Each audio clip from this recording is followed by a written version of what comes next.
faut encore, en fait, le coach déjà, il est récepteur, il est en résonance, et donc là, il faut être encore plus vigilant pour justement être très... Donc là, moi je suis très consciente de mes propres biais culturels, de mes propres biais, ou de mes propres réactions qui viennent de mon background, pour les mettre de côté et être très à l'écoute et en observation de ce qui se passe dans la salle ou dans la relation avec la personne.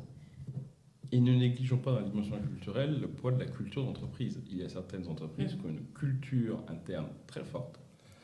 Et à fortiori, si les gens font toute partie ou une grande partie de leur carrière dans l'entreprise, ils sont très marqués par cette culture. Ils ont commencé à 22 ans, 20 ans après, ils sont très influencés. Et qui peut être des fois, mais là on peut rester en France, j'ai vu des entreprises où dans la culture des dirigeants, c'est de se parler directement, s'envoyer des gros mots, entre guillemets, excusez-moi de le dire, de s'engueuler vertement, sauf qu'à la fin, tout le monde a tout dit, ils sont d'accord, hop, c'est homme la main, il passe à la chose suivante. Vous appliquez ça dans une autre entreprise, c'est la catastrophe totale parce que vous passez pour un sauvage. Et pourtant, c'est des Français en France, mais la culture d'entreprise est aussi un élément absolument structurant.